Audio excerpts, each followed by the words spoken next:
Okay, I'm going to briefly talk about this thing because it came up in my tutoring group. It's like sort of thing that you can figure it out well enough once you get it, but it took me a little time to realize what they were trying to show at first, so I'm going to explain it so it can go quicker.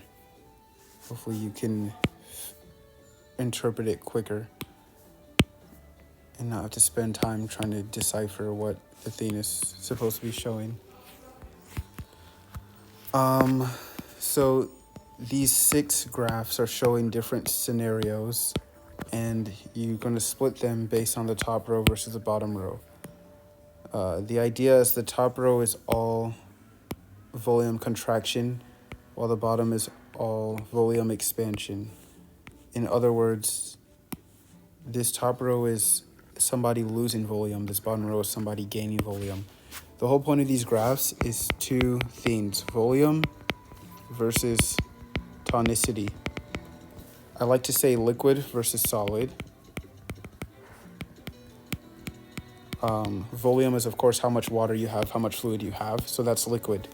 Loosely, I can nickname that as liquid. Tonicity is how much solid, how much solute, how many physical particles are in the liquid. So in other words, it's how solid the mixture is, right? A mixture with a lot of volume, that's a lot of liquid. A mixture with a lot of tonicity has a lot of solids in it. So, if you have more tonicity, you're more solid. If you have less tonicity, you're less solid. It's going to be more wet, more dilute. So with that being said, now I can go to this. Let's do the top ones first, where you lose volume. I was talking about volume versus osmolarity, or osmolality, which is the same thing as volume versus tonicity. So I was talking about those because those are the axes here. With every graph, the most important thing to keep in mind, of course, is to look at the axes before anything else. So the x and y here are volume and tonicity.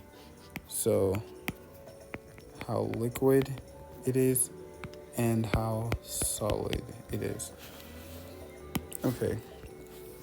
So they have these 3 scenarios. I told you to split it by the top row versus the bottom.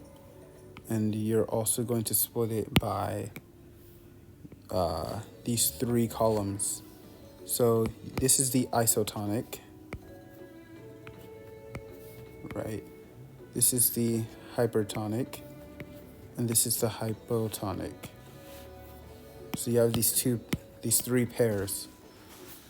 Volume contraction.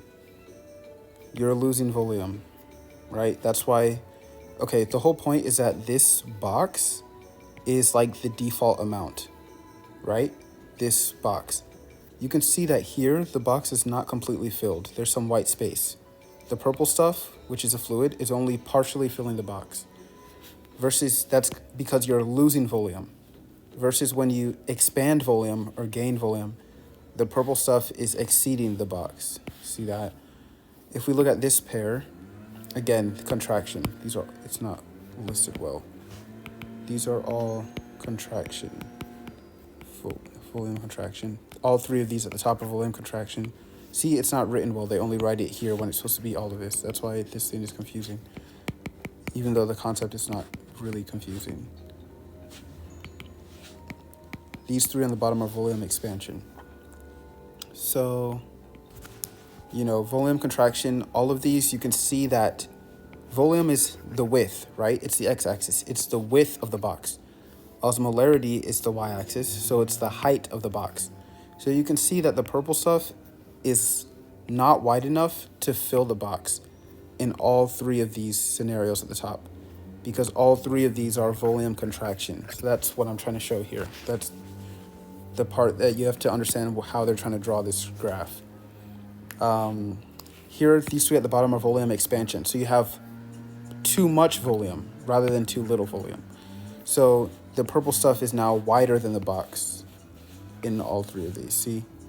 In this one, it's not actually wider than the box, but it's wider than the extracellular fluid. So we will get into that. it's still wider compared to this one at the top, right? Because there's more volume. Anyways, that's talking about volume, the width. Now let's talk about osmolality, the height. Osmolality is the exact same thing as tonicity, okay? So isotonic, the height, the osmolality is going to be the same as the box. Hypertonic, that means more tonicity. So this tonicity is going to be taller than the box. The purple stuff is taller than the box. Then hypotonic is less tonicity. So the height is going to be shorter than the box. The purple stuff is going to be shorter than the box. So that's the whole idea with this weird box graph with how you read it. That's the important part, just knowing how to read it. As far as like figuring out what it means, that's kind of easy after you know how to read it. So I don't have to fully do that, but I can do that a little bit.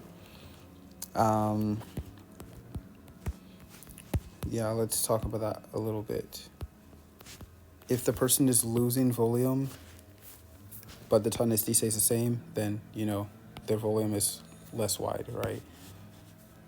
This one, they have more volume, same tonicity, blah, blah, blah, you get it. Yeah, honestly, you get it.